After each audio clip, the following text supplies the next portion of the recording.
Okay, this is a story of the second born continued, part 2. So going back, I was talking about how it's in the Bible, you always see the notion of the second born. The firstborn's supposed to, again, you have like, say, Reuben, and this is Joseph. The firstborn's supposed to get the family inheritance, right? But you see it everywhere. Esau and Jacob. Again, Reuben versus Joseph. You even see it with the king line. You see it with Benjamin, Saul versus David.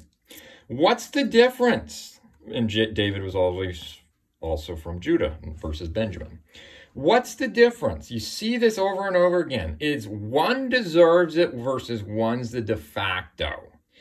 That's the takeaway from the story of Joseph. After you read all about him, you clearly see that he deserved what was given to him. But in a hierarchal world, again, in a beast system, the way things work is it's not, the people at the top is not the merit. It's just whoever's the most controlling and brown-nosing gets to the top. That's how pyramid schemes work. It has nothing to do with merit. It has nothing to do with you deserving it. That's why most corporations, the least competent person always is at the top.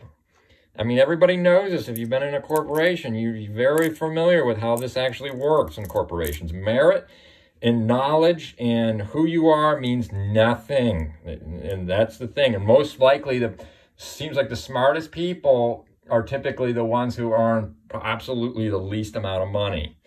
If I'm in any corporation, my view of it now is, especially in this corona world where they basically force you to do things against your will, like take a vaccine. Anyway, I've basically come to the conclusion, if I was in a corporation, I'd rather be the janitor. I'd rather be the toilet cleaner. Why? Because you want to be on that lower level because you have freedom of thought. That's how this stuff works, right? Everybody knows the higher and higher you go, the less and less of free thinking you become. Until you get to the top, you're a slave. This is the matrix system. It says in King James, when you come out, Jesus says the firstborn breaks the matrix. It's the womb into this world. He says, I will take a firstborn and I will redeem. AKA, like if it's a donkey, it needs to be redeemed. It's a firstborn because they're born into the matrix system. Again, the person, Jesus says, you are slaves to the system. This is the system that we're slaves to. You cannot independently think in a bureaucracy or an institution. So, hopefully I've hammered that enough. I mean, it's obvious to people, again, in the corporate world, myself was in it, and I've come out of it, and it's an absolute anathema what goes on in corporate worlds. So, again, it's absolute lunacy. It's absolute control and power. So anyway, Jesus comes, this is the world that Jesus comes to. And this is Lucifer himself at the top. He's created this world.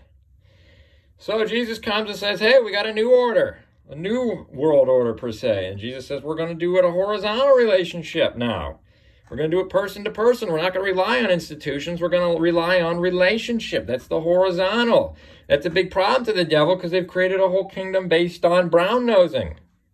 So Jesus basically saying when he comes as a second Adam, he places so much emphasis on he's the son of man. See, if anybody was going to be the son of God, it was going to be the first Adam. He had everything going for him. He had a whole kingdom and dominion, it said, was given to him. Right? So he had everything going for him, and he blew it. He took of the tree of the knowledge of good and evil, right? So Jesus comes as a hobo. He had nothing going for him. He says no place to lay his head, right? He comes veiled. Nothing attractive about him. Again, because the devil says, they only like you because you're pretty. They like me because I've given them something. I've merited it. So Jesus says, okay, game on. And he comes as a hobo, as a nobody. And as a person sees him and they see the outward flesh, well, guess what? They automatically accuse themselves and go into the devil's kingdom. Why? Because that's external. It's all about what can you get for yourself. It's all about how much power and control you can get, right? And they like to say, oh yeah, but we give money to the poor and, we do that. But it's like, no, it's still a very selfish. There's two ways of giving. You can give to someone because you're being nice and unselfish, or you can give to someone because you want strings attached. right? That's why I hate taking things from people, because they go, oh, you can have it. And I'm like, I know there's a ball and change attached to it. So that's how things work. So they'll give to the poor. Oh yeah, they love that. Our Pharisees love doing that, but it's always about their own, amplifying themselves. See, they raise themselves by putting people below them. In the kingdom of heaven, you put people above yourself, and that's how you raise yourself, right? You see, Jesus says, you are who you behold, right? If you look at Jesus, you're going to raise yourself that way, right? But he was the meekest. He was the least of these, the smartest man in the world. The Creator himself. Him and the Father Yahweh are one. He comes as a nobody. That's the whole point of all this. So if anyone should be at the top, it should be Yeshua. But what has he done? They wanted to king him. His followers, his disciples wanted to king him. No, he ran from that position. That's what's going on here. So again, he's clothed, he's meek, he's humble, and yet he's the smartest and most deserving in the whole entire world.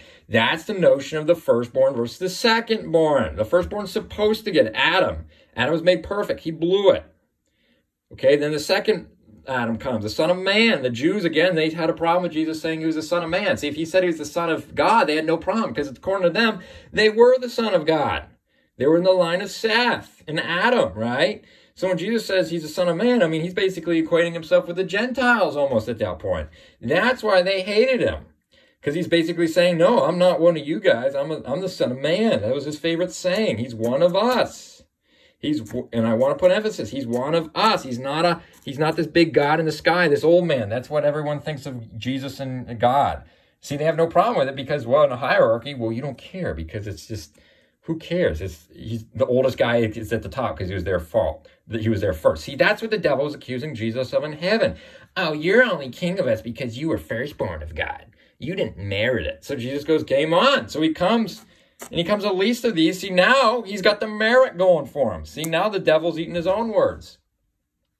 Another thing the devil said in heaven was, you're a selfish tyrant who only created beings to worship you. But of course, if God is selfish, the universe and free will beings would not exist because why? By definition, free will is unselfish, right?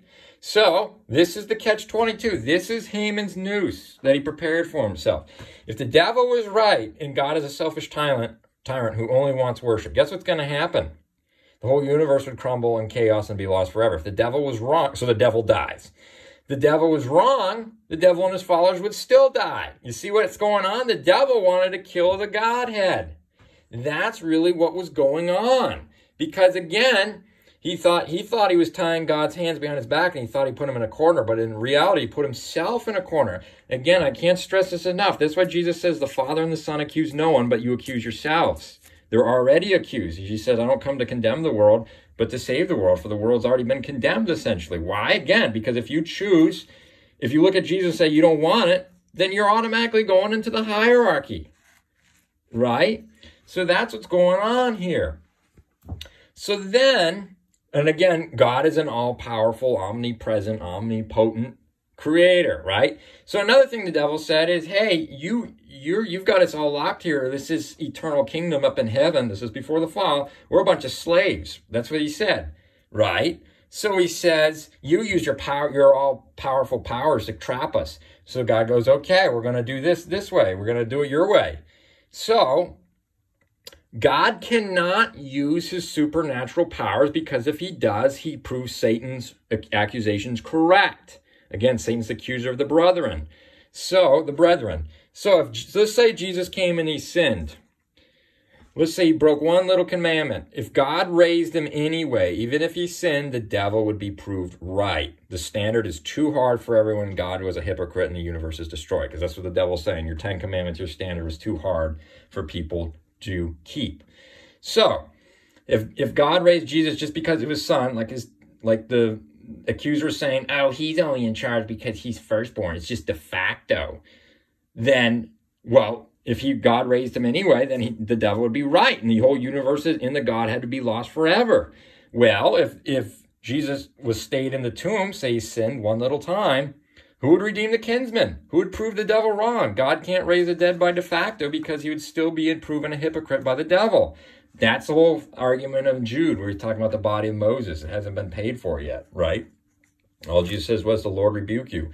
So this notion, says Michael, right?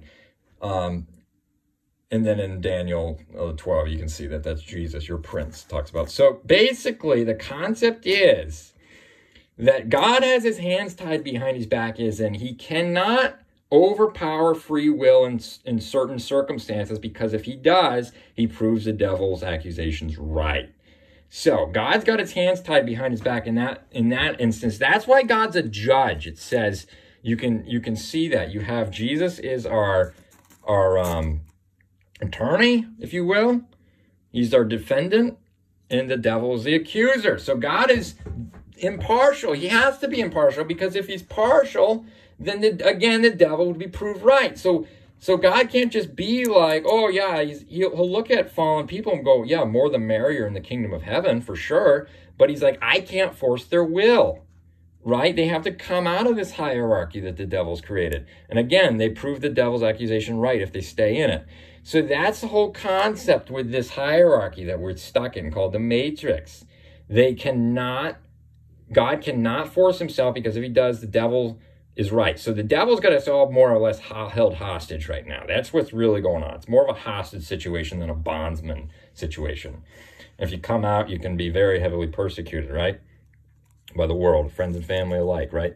So that's why God has to be an impartial judge. I always thought, well, God's the creator. He's going to be partial. I'm like, no, that's not true. When you start thinking about this, you really understand that God is impartial, because if he's partial, the devil's right. I can't stress that enough. So going back to this. So if the devil is right, everyone dies with him. If the devil is wrong, him and his followers die. Because again, a selfish kingdom, that's the devil's, cannot exist, because it would be slavery for eternity. An unselfish kingdom can exist. So, in other words, it's not an us or them who live situation, which is normally taught by the church. You've got heaven and hell running parallel, like the devil's got the pitchfork, right?